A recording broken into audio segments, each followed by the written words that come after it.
Hey, Solar Family. So, feeling so much energy around unity consciousness right now, and this conversation just feels very alive for me. I'm having it with so many of us who are ready to be in that or are already, walking in that, standing in that, building in community, resurrecting the village templates, and just really having this beautiful homecoming and this return. And also seeing that this still hasn't fully landed, and looking at what we're building as the foundation of this, and some of the old world and the ways that are collapsing in front of our eyes, what's not been working, and how do we make sure that we don't let those dark forces reintroduce themselves under a new name in this new foundation that we're birthing, because we do have this incredible opportunity right now, this super supported shift that's happening. And with this opportunity, there's a responsibility to be really intentional with everything that we're laying. And so when we're looking at the old world that's collapsing and how it's systematically failed us, what are the frequencies of failure that cannot come and make their way into this new flooring? And one that has just shown itself to be so toxic is the energy of elitism, and within that, hierarchy, and connected also to that, separation. So the illusion that we are not all one, and that we are not all sharing a consciousness, and beyond that, the illusion that some of that fragmented consciousness could somehow be better than, or inherently worth more, or hold more value than other parts of that consciousness. And this stuff is very obvious right now in our political and socioeconomic spheres, with our current, I'm not going to call them leaders because they're not, but the people who are claimed to be in these seats of political power. Their sickness in their mind is this elitist mentality. The foundation of most of the Western world was built on this elitist mentality. And the thing about it too is, when there's any form of elitism, or any kind of ism really, racism, sexism, speciesism, there's something at the base that creates all of these, and it is this need to remember our inherent connection to one another and to all of life. And within that, there is a tapestry of egalitarian harmonics, of equality, of singularity, that beats at the center of all life, and of this life that we share. So I just am being guided to speak this too, because whoever is hearing this, likely you're a part of creating and building this new way in this new world. And so what that means is, you're a part of programming the consciousness. You're a part of, encoding the collective with this new energy of this new human that we're embodying, that has remembered. But if we are building a garden, and as garden builders, we are still enslaved to these mindsets, and we haven't properly weeded the garden of our consciousness and the garden of our mind, we're going to bring this poison into this new place that we want to keep really pure. Elitism, speciesism, any sense of inflated sense of self, hyper-individualism, this is a weed in our garden that takes over the whole thing. And then nothing fruitful and abundant can really grow in that place. It's really easy to point a finger of blame and a finger of shame at other people and say, oh, you know, these politicians are so effed up. They're doing this and that. Look how imbalanced they are. Look how under the spell of illusion they are.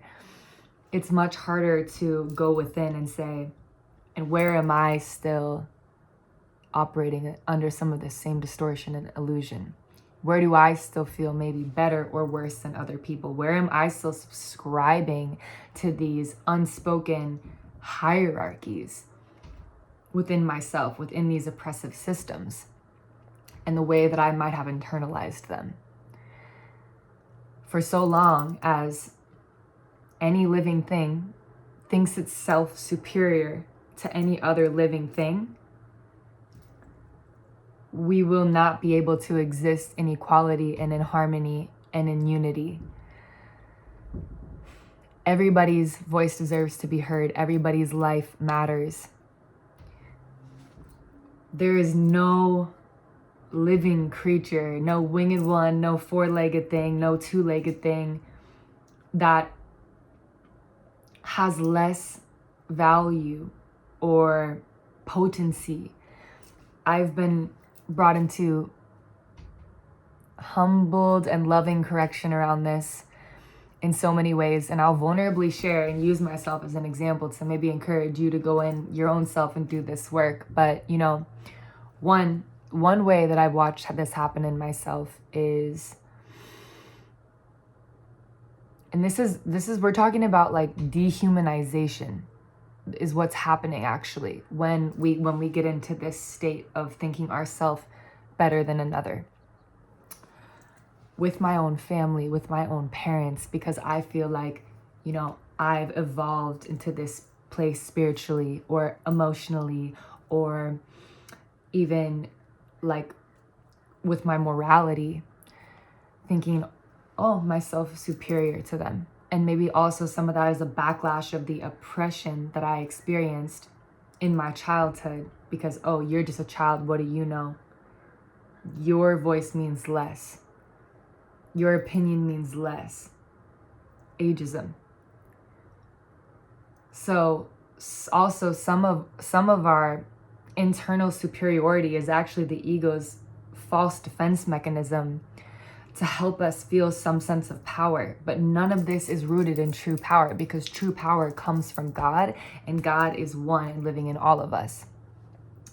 And God doesn't see anybody as better than another. There's some people that think themselves better than the homeless because, oh, they have a house, they have a car, they have a job, they work hard, well, this and that. And I've had Creator tell me so many times, actually, one time I caught myself asking God, like I was living in a place where there was just people on the streets ridden with, disease and sharing needles and all jacked up on all kinds of drugs. Just, it's a mess. This place is a mess with this. And I'm asking Creator, like, God, honestly, like, why are they alive? Like, why are they here? Why do you keep these people alive? And I got so checked when I asked that. Creator goes, Shakina, do you think that I love them any less? Do you think that they're serving my creation less than you? That their life matters less or means less or has any less impact than yours? And I was like, whoa. Some of that might have come from that in me. And like, I had to really go in and check. And God says, I love you all the same. You all have a very special place in my heart and in my creation. And you all exist and continue to exist for a reason. You're not better than anybody because you earn more, because you drive a certain car, because you have a certain house, because you have a certain number of followers, because you have certain features, because you have a certain skin color, because you're a certain age, because you're a certain gender. None of this makes you better than anybody. And again, anybody feeling that for any reason, whether you feel better because you're Black, and you feel more connected to the original peoples of the planet, or you feel better because you're white, because you feel superior for your evolution, you being the evolution from that, or whatever the narratives are that they've programmed into us. You know, you think you're better because you're a woman, because you bring life and you have this spirit carrying, you know, womb that connects into the unseen, or you feel better because you're a man and your cognitive capacity or your intellectual power. You know, it's like, this is all missing the point. We all carry different gifts. We all carry specific codes, and some of these features may reflect our codes. They also may not. We cannot put that kind of weight in what things look like. What we need to get to in the root is the being that we all share in. When we can really do this, and when especially the people who are building this new foundation and this new earth and spearheading this movement can encode and program the consciousness through their own lived embodiment of this, through their own lived transmission of this, because you can talk this shit all day long, but if you still think you're better than somebody because you're a man, because you're white, or because you're this, or because you're that, or even the alternative, if you, because of the oppression, you've empowered yourself to thinking you're superior because, you know, as a way to defend against that, or you just genuinely feel that you believe that, like,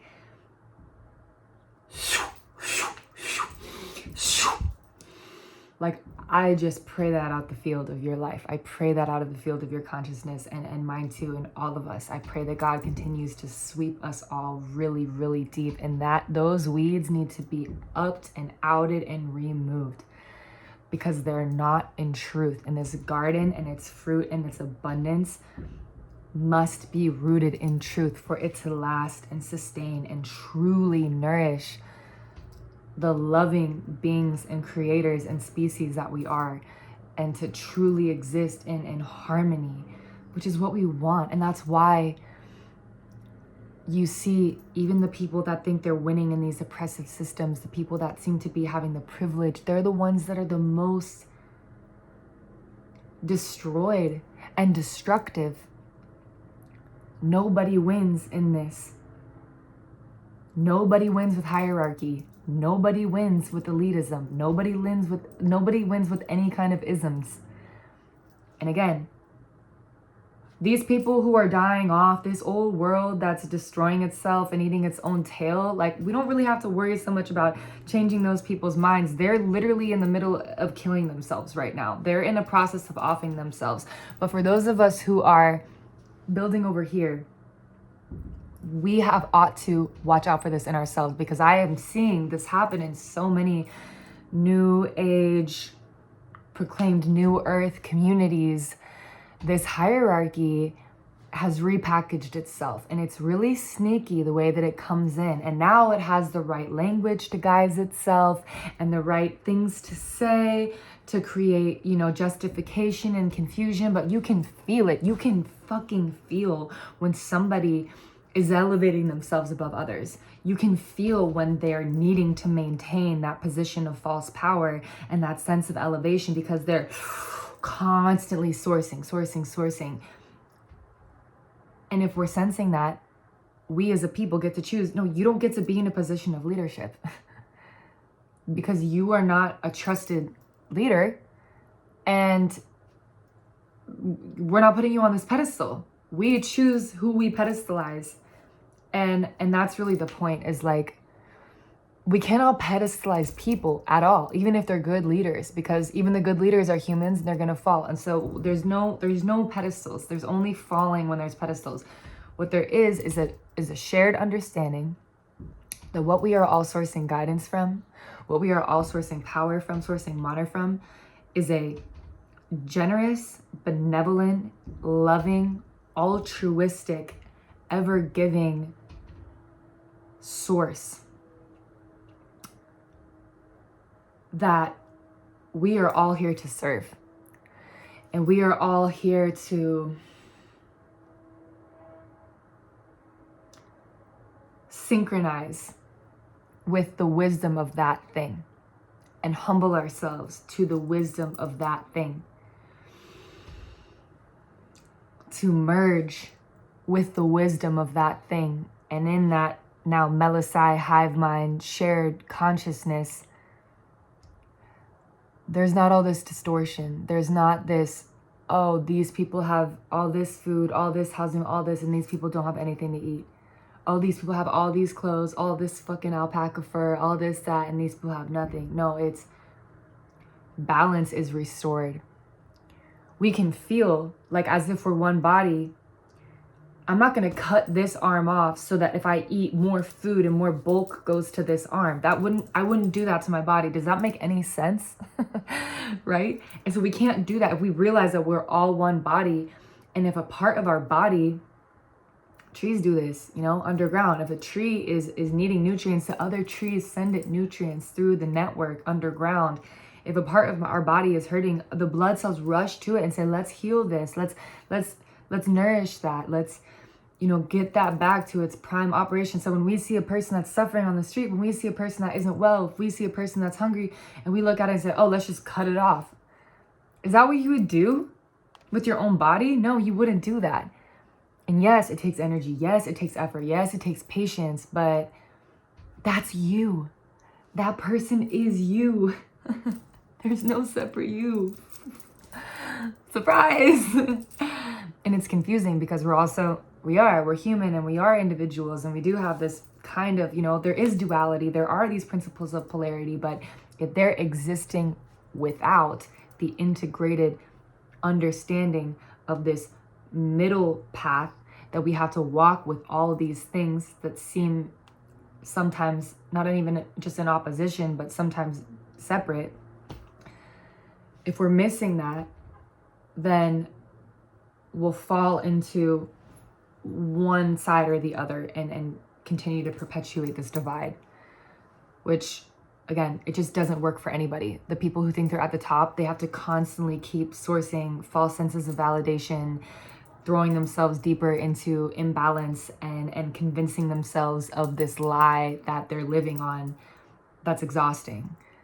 Nobody wins that game. The people who are seemingly below, that are not empowered in themselves and their gifts, they don't get to be in their birthright of being of service in the way that they're born to on God. So it's like we just all need to get out of its way, get out of the way of the inevitable shift by stop trying to bring the old shit that isn't working into this new land. You can't put old wine into new skin. We're new as a creation. This paradigm is collapsing and shifting. We're creating a new paradigm. And so we have, again, this, what's the energy of that? Okay, yes, empowered, sovereign, humble, fruits of the spirit, generous, kind, compassionate, service-oriented, loving, giving, considerate. And that old way has to die. That old way and those old ideologies, that old dogma that isn't matching up with the truth of our unified being, it cannot come. It's not in alignment. Yeah. So that feels complete right now. End your own inner elitism. Track your system after this. Ask yourself, who do I feel better than in my life?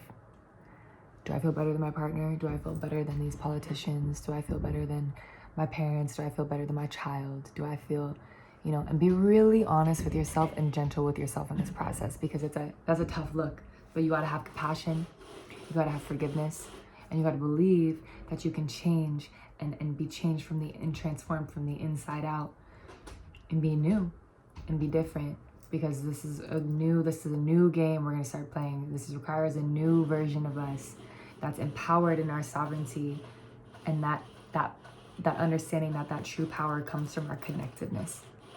Very confusing for the mind. It's gonna have to happen from the intelligence of the body and the soul. So may that be our guide, our true north. Goddess bless you. Love you. And if you've been listening all the way, thank you so much for your presence.